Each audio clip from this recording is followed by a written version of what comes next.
Hi everyone, welcome to Lumination. My name is Adaora Mbelu and I'm extremely passionate about helping people live a purposeful life. On this show, I'm going to be talking with so many amazing people whose journeys I hope will inspire you, will motivate you, and will empower you to do so many amazing things in this world, because I believe that you were made for greatness. And so I want you to listen to all of this stuff, and I want you to remind yourself that you are light.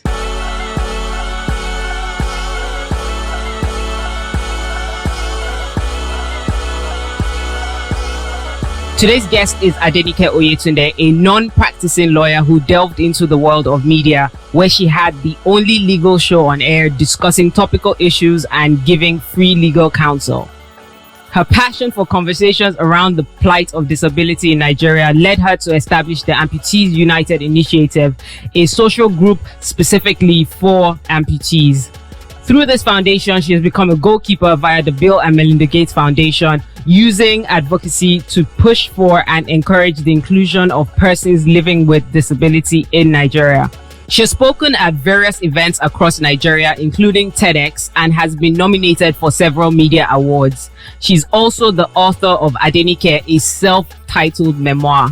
On this episode, Adenike talks about the importance of owning your story, sharing your story, and building the capacity to do more. Adenike, it is great to have you on the show. Thank you so much for being here. Thank you for having me. And you always look so beautiful.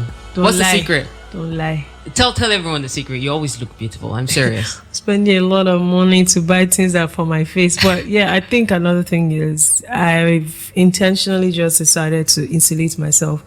So most times when I'm under stress, I break out acne and all of it. But lately, I'm minding my business more. So yeah. Man, you know, reading your bio, right? And having other people listen to the bio, I'm just like, you know, it's beautiful to just see the progression, right? Like the progression. I feel like I've stalled. I don't think so. You know, I think that, you know, you're doing so much amazing work. And the thing is, sometimes we feel like we've stalled, but in reality, the impact that we're making is really amazing. Okay. Yeah. I know you don't lie, so. Yeah, no, seriously, I'm telling the truth. And I'm sure that everyone else feels that way. This is imposter syndrome talking. But I want to talk about your journey for the people who don't know about your journey. I want to talk about the fact that at 20, you know, you discovered that you had cancer. Yes, ma'am. You lost a limb as a result of that. And you went on to become a lawyer, even though you're not practicing. You went on to become a lawyer. You were on radio, right, as a media personality. And, you know, you even engage in just like activism, you know, with the Amputees United, which we'll talk about on the show. I just want you to tell me about that story, like that moment where you found out about the cancer and that journey. You know, as often as I talk about it, I realize that every single opportunity, it brings a different perspective to the story. And listening to you now, what has resonated with me is the fact that my parents are fab and all of that, but I feel like there was, with my upbringing, there was a denial of some sort. And what do I mean by that? Or lack of exposure.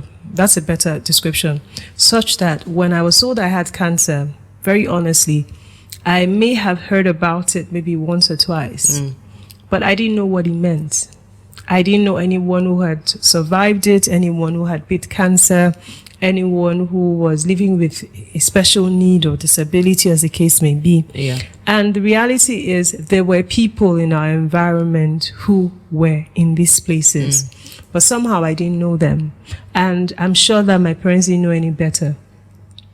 So that reality hit me first as to, oh, then this can't be true, because it was not a common story. Right. So I just felt like it didn't have to be me. Why did it have to be me? And I'd always say that, you know, at a point I actually thought to myself, oh, if I'm the only child and I have friends that have 8 kids from homes with 8 children, why didn't it happen to one of them? Why did it have to happen to me? Right. And in those moments, you know, I really wish that I had heard about cancer.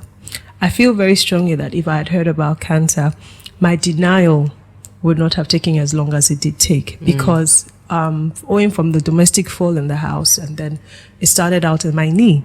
And because of the acceptance, denial, trying to get a second and a third opinion, it took so much time that it extended high up. That's why I have a really high above knee amputation of some sort.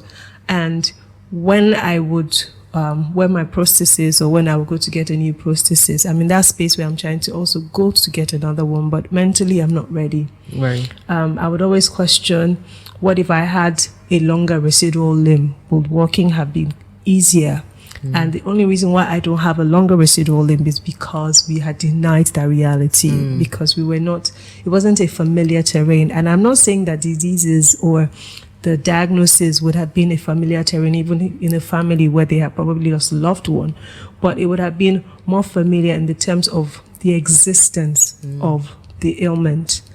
And, I feel like that took me on a journey, and I had to be strong for my parents. They had to see me strong.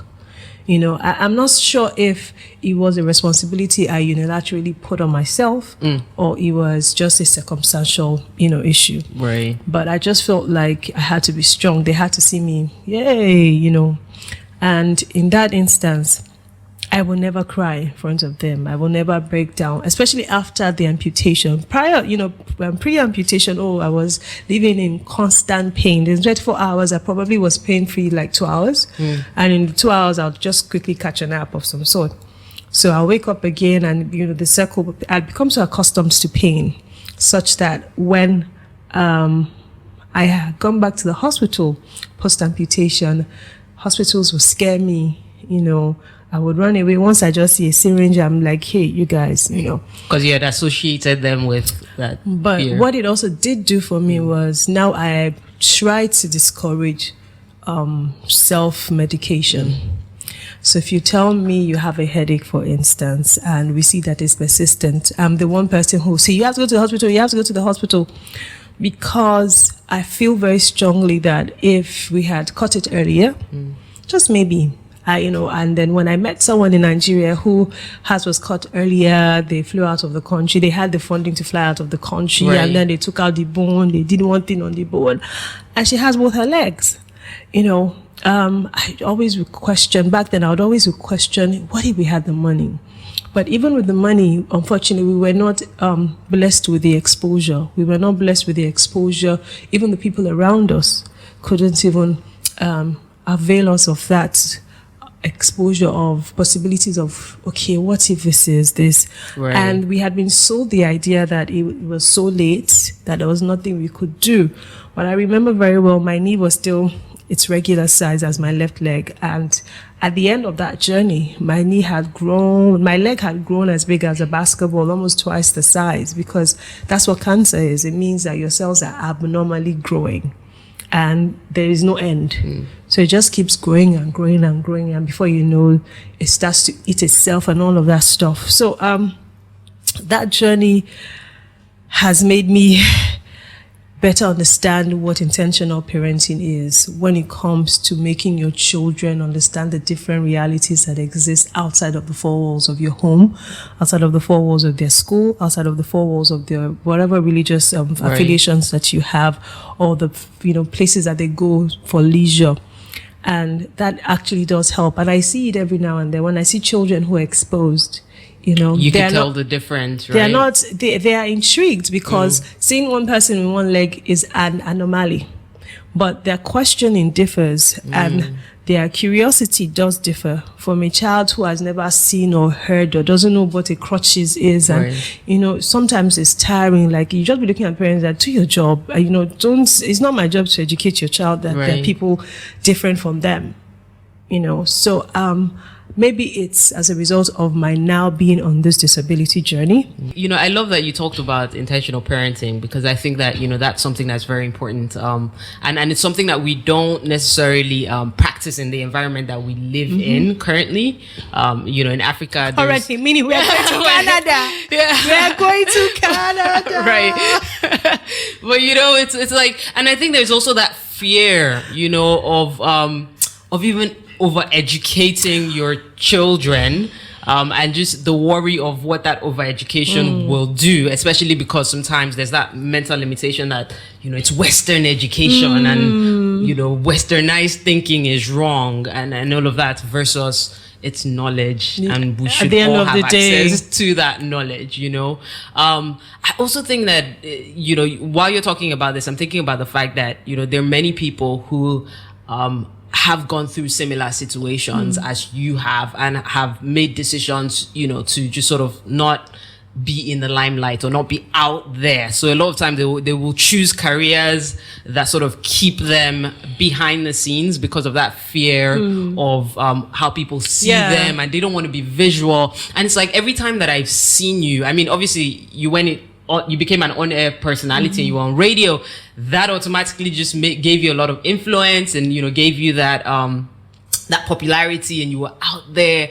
And I feel like every time I've seen you, it's like you're beautiful, like you've got that, you've got that energy, that vibe, that you're continuously like, trying to also just let people understand that, excuse me, yes, I may not have a limb, but that I'm not any different from you, so I feel like when you've interacted with people who have gone through similar, right, what would you say has been the biggest fears that you've heard from them, and then how have you been able to overcome? I mean, how did you decide I'm going to be a media personality regardless? I didn't have a job. Right, okay. So the funny thing is, I knew I wasn't going to practice. And it started during my externship. And what happened was I noted the slow progress of the judicial cases. And case in point is the popular Francis Atuche case. Before I went on externship, it had been in court. We had heard about it because, of course, we were law students. So there are certain cases that everybody had to know. And back then it was about money laundering, and the amount was so humongous and all of that. So I got into the Federal High Court where, I was attached, and the case just never went beyond mention. And you see all the senior advocates of Nigeria gather, everybody. And, I remember that during our private interactions with the judge, he, Justice Okeke, I remember so well. He said something. He said there's actually nothing he can do, because all that can be done is, you come to the court. My job is to adjudicate on whatever it is that you placed before me. Right. And that's something they taught us in school, that the court is not a Father Christmas. So the judge might know the story and say, this lawyer is messing up. But because the lawyer has failed to present he has to do his job. So exactly. So from that experience, I knew that this practice is turning on you. But then I realized that a seed had been sown on the inside. My father retired as the manager news and current affairs of Federal Radio Corporation of Nigeria. So I literally grew up on the compounds of FRCN, and then when he was transferred to the Ministry of Education and then back to FRCN.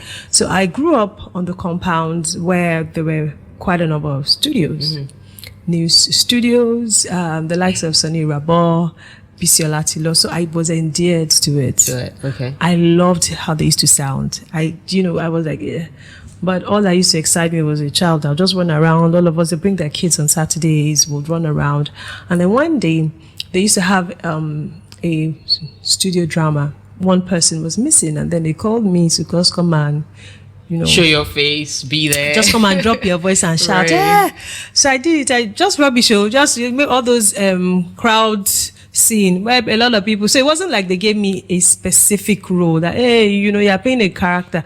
It was just Bugweru, everybody come together. Right. So after I was done, I ran to my dad's office. I remember very well. And my father was like, oh, why are you excited? And I told him, I just went on radio, and he was watching. I'm sure the dude was looking at, look, young lady, they didn't give you a big role. But I feel like something had been dropped on the inside. And I was... like a seed was planted. I was so sure it wasn't the practice of law, but I didn't know what it was going to be. A friend of mine used to work on radio, and then it was BlackBerry back then. It was popular. Yeah. So it was his status. Oh, would you like to hang out? How many people would like to hang out with me on my first show on radio? And, hey, I said to him, I said, yeah, sure. So we show up there, and lo and behold, I knew like some other 6 other persons. So we were sitting down in the lobby, and this particular radio station had 3 radio stations, but one particular one I used to listen to because of the news. So every now and then I'll listen, and my father would pass. He would just say, that's my colleague. We used to work at so-and-so place. I also loved listening to the radio, by the way. In secondary school, my mother bought so many radios. The prefects would always see. I loved the radio. Radio was my life, literally. So he now passed. Same man passed to the lobby, but was gracious and cautious enough to not just pass us, just say hi everyone, and just. So he got to me and was asking everyone, hi, my name is so and so. What's your name? And I got to him and I said my full name, and then he held my hand and he said, why do I know that last name? So I smiled, and then he goes, why are you smiling? I said, because my father knows you and you used to work together. And then I said my father's first. He said, yes. That way is your dad. And then he goes, what do you do? I said, I do nothing. He said, what do you mean you do nothing? I said, I don't know what I want to do. And he said, okay, Dad, would you like to hang out here to see how things run? I just said, absolutely. I said, okay. So they agreed, took me to the head of station, and then they decided to give me 2 day in a week slot to just come around, learn, kind of like an internship of some sort. But I realized that every week I'll come back, I would barely remember the things I had learned because a lot of it was practical. So I went back to the head of station to say, sir, it looks like I'm enjoying this thing. Can I add an extra day? He said, oh, sure. But we're not paying you. I'm like, no, it's fine. I don't want to get paid. So it increased to 3 days. So one day, the honor personality on duty failed to show up without any word. But I had been on that belt consistently, so I kind of vaguely had an idea what used to happen. And the head of programming just walked into the studio and said, you have to go on air. I said, go on air for, I don't understand. Yeah, he said, I don't know what you're going to do, but you've been hanging around her for so long. You should be able to. I'm like, so I don't know. Yeah, I didn't prep. So I went on air. And, in a few minutes, the honor personality did show up and all of that, and that was it. I didn't get any well done. It was a flop, a huge flop. I was jittery. I was just yarning. But then, I continued my internship. So one day, I produced the news for the newscaster, and I had no idea they were looking to employ someone. So on the day I was off, I get a call saying that, I had a job interview with the MD. I'm like, job interview? I didn't apply for a job. What are these people saying? And then I show up at the job, and then they ask me very interesting questions, and voila, they say, you get the job. So it was a happen chance. I didn't think I was going to be on radio. It's so powerful. Yeah. And I had no idea how much popularity and impact it had. Yes.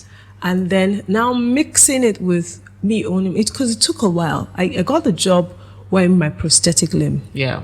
But they all just knew I had a bump on my side, and then I had a limp. But they didn't know what's up with my leg. And I didn't think to disclose to them, honestly, because it did not impede my effectiveness or efficiency at any level. And the point where one day I woke up and I just got tired, like, you guys, you know what? I'm not wearing this leg to work. People were stunned. And in my own opinion, what I was trying to do was, I actually was mentally breaking free, because what I realized was I couldn't step out of my house without my prosthesis. Yeah. It's just aesthetic. It's like a wig. It's just to add beauty. It wasn't the definition of who I was. But there I was. I could barely do nothing without it. In my house, once I get home, I'm strapping, I'm taking it up. The moment a guest is walking in or so on, people, hold on. And I'm like, do we really think these people don't know I have one leg? Right. So you didn't tie it to your identity. I did not. So closely. So it was yet another journey for me to disassociate myself from my prosthetic limb. And it was even a harder reality for a lot of people who felt that it was easier for me to work with prostheses than with crutches. But what it did with the radio job in terms of the impact was, I then owned the story. And what I realized that it helps people was that it actually did spur a lot of people And I didn't go out to doing it. I don't wake up in the morning thinking I'm changing the world. I am just in my little corner of the world, just doing me. And I want to talk about that before we go into the second part of this question, because I'm listening to your story and I'm just, hearing how you talk about it being like happenstance. Technically, it's like it just happened, and I feel like a lot of times in life people are usually just focused on like everything needs to be planned and it needs to be planned, and the reality that I've come to find is that life is really a series of all these small things that lead to this big thing, right? And I've seen this with your journey is you've shown up, because you're talking about the radio station. If you didn't show up when you saw the BlackBerry status, you would, that opportunity wouldn't have come. Like every single part of your journey is you saying that, like I'm going to be here.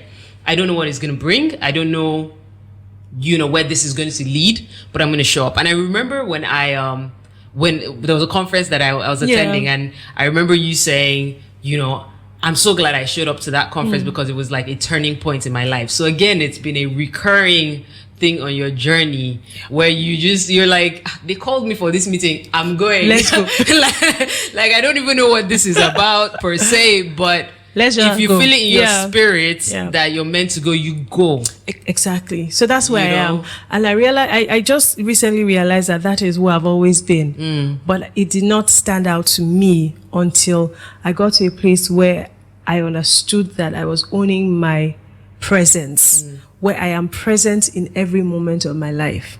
The second question you asked about what most people fear when I meet them, people living with special needs or cancer, whatever, disability, inability, the semantics, every day there's a different description.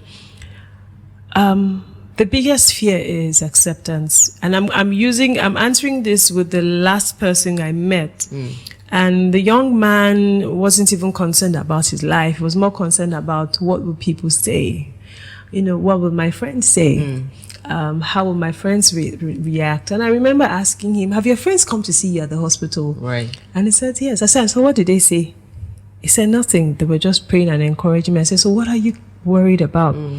But I've also understood that it's a phase.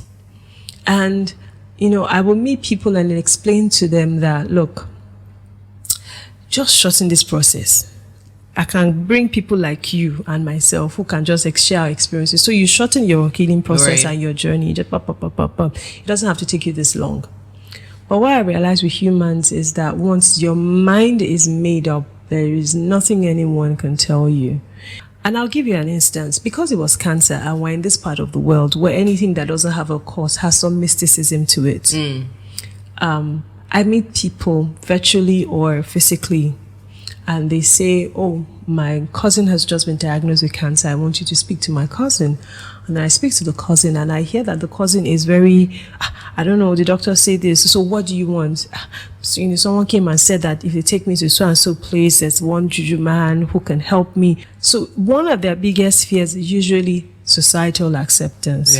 Societal. For people, the young man, for instance, in a relationship, and he looked at me like, what does this one say? I told him point blank, are you in a relationship? He said yes. I said, has your girlfriend come to see you? He said yes. I said, what is she? So she's just been crying. And I said, look, let her make the choice to be here in this relationship with you. Do not compel her. He looked at me like, I told him, I said, if you compel her to remain in this relationship with you, I said, it's a different reality for her. Now you're amputated. Resentment, there is, you're amputated. Nobody's taking it away from you. So if she's not here by choice, the days that you upset her, she will just tell us, after all, you have one hand. You cannot do this. You cannot do that. And in those moments, you will not remember how you subtly compelled her to stay in this relationship. So I told him, give her space. I said, it's a tough reality. If she comes back to you and tells you she doesn't want to, do not begrudge her. I said, let me tell you why. I said, because you probably do the same thing if it happened to her. You can be friends if you know how to handle the friendship. I said, but do not compel her. You are going to have kids. Life is starting. You're going to have to start learning how to adapt. And it was his right hand.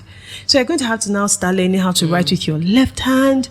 It takes a lot. It's a journey. And you need the support structure that made a decision to be there. So in the moments where you're acting up, person will tell you, call you out and say, yeah, this is not right. However, because I have chosen to be here with you, I am going to be here. When you're ready, come back.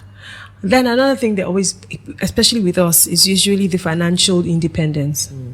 You know, and quite often it's usually, will I get a job? Will anybody employ me? Blah, blah, blah, blah, blah. There are laws on paper, but in practice it's completely different. And because I got a job, I would always say that this is a reality that I personally cannot connect with. But I know people who have been discriminated against because of their form of disability or special needs. And that is a story that's still open-ended. And because we're not sure how it will pan out for each person, I usually just say, I guess time will tell. Then another one they don't like is the prosthetic part. One of my biggest points of advocacy now is not every amputee needs one, which is not something we're used to here. Because the moment, once your stump starts to heal, the doctors are already coming up. So we are going to introduce you to the people that do artificial. And I think, you know, I've had 5, and I've used only 2 that were made outside of Nigeria. The other 3 were made here, were a huge waste of my money. And why? Because I'm a very high above knee amputee, it's harder. With prosthetic limbs, especially because it's close to my pelvic, it must be so perfect not to cause me pain. Because when it causes me pain, I am completely disoriented. Like, it just messes me up. And then after a while, you start to injure, get hurt, and all of that. Because it's not about the aesthetic, it's about the functionality of it. It's the function. So imagine a family where they have maybe 2 million naira. They've been able to pull sources together, and you're telling them to get a prosthetic limb, maybe almost 1 million or a little over 1 million. In my opinion, it's a waste of money, because I'm like, you know what, you guys, use your 2 million, you people should go and use it in your life. Do something. If you're really interested in getting a prosthetic limb, give yourself a 1-year period. Whatever it is that you get from the proceeds, you start to save your earnings from it as a family. So it's not like you're emptying the entirety of what it is that you have. And a lot of people do not want to listen to it. They go ahead and get it and then come back to me 6 months later. And because I have the goodness of God on my side, I don't usually say I told you, but I'll just smile to say, we could have avoided this. I really, really wish I had the luxury of like 3 prosthetic limbs, 4 prosthetic limbs, 1 to run, 1 to enter the water. I don't. And the reality about it is, every day you see people talk about, oh, there's a new person in Lagos who can do prosthetic limbs. I am scared. I'll be very honest with you. I am scared because I don't want to go through that process again. It is such a mental journey to go get a prosthetic limb, and people don't get. Everybody just believes, Shebi, you've gotten your visa, come and go. It's not that easy. You know, how do I deal with it? I feel like my personality is naturally optimistic, so it doesn't cost me so much to find the good in almost every bad. However, something that has made me sink is taking upon myself what does not concern me. Everybody's problem. You know, Adenike, so I was driving in traffic, I saw this guy with one hand, I think you should talk to him. Where did you get his number? And then you get overwhelmed with carrying. So now I tell you, saw a guy in traffic, really? Oh wow, interesting. That's your assignment, you know. It's not mine. It's not mine. He's not my assignment. I didn't see him. I always ply that route. Why have I never seen him every time I'm on that axis? You saw him. There's something that you need to do for him. Yes, I will come on board, you know, to say, hey, this is my friend. Hey, what's up? But he's not my primary assignment. And now that I understand it, I'm able to guard my mental strength.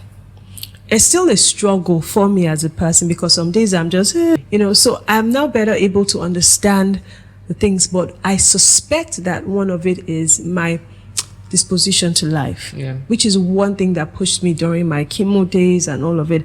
I was certain that cancer wasn't going to kill me. I have no idea where that came from. And the reality about it is, I didn't know God to claim, oh, the Holy Spirit showed me in a vision. No, I knew a little about him, but now I understand what his love kind of means.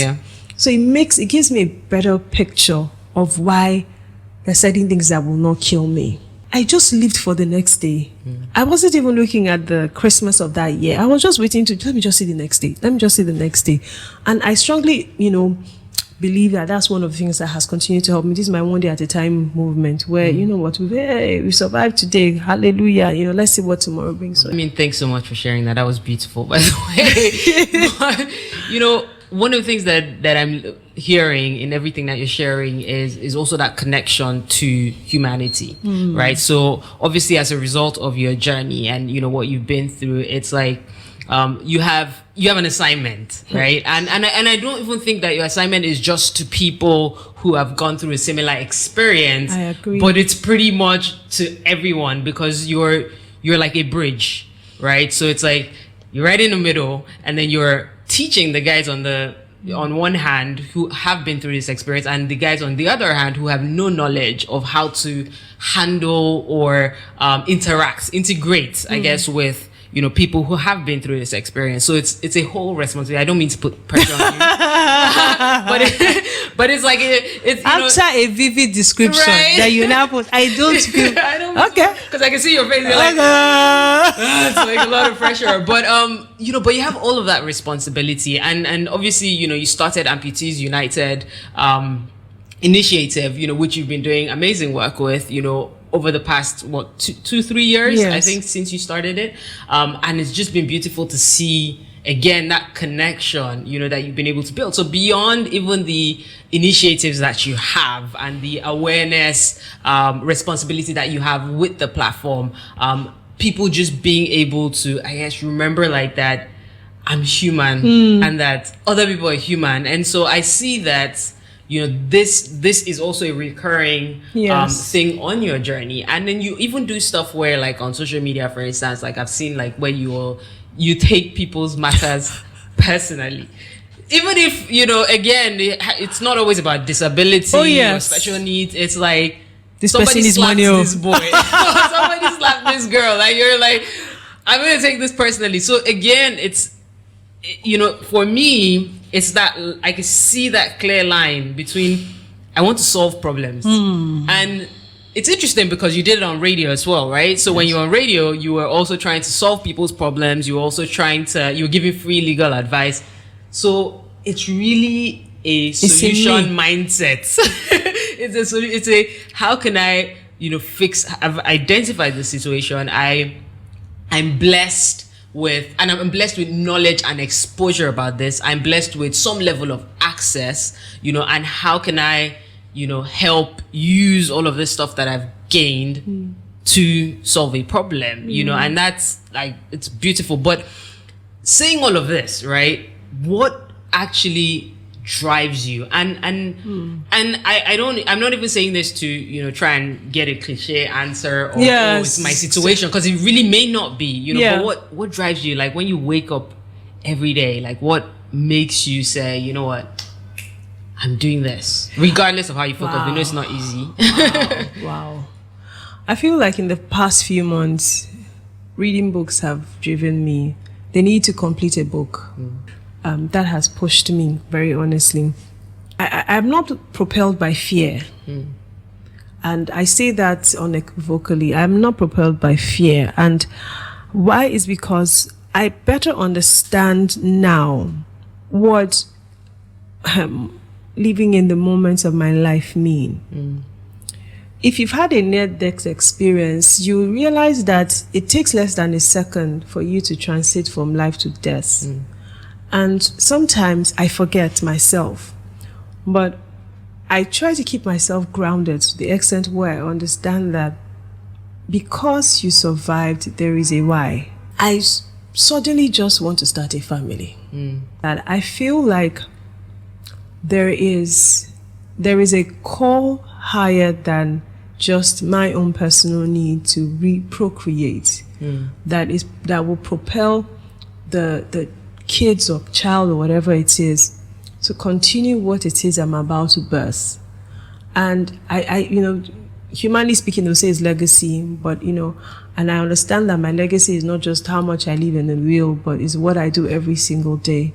And I feel like that is one thing, that is where I am in my head recently. My father, and what I mean by that is, I have moved from a place of fear where I know that every extra day he spends on earth is an addition, to enjoying it. And that has helped me better understand what it means to have God's love. How do I mean? So I was born into a Muslim home, and both my parents are still practicing Muslims. And, since I was 4 or 5, I'd been going to church. And I was going to church because church sounded and was, to me, a familiar terrain. So I wanted something that I could understand by myself, independent of my father or my mother.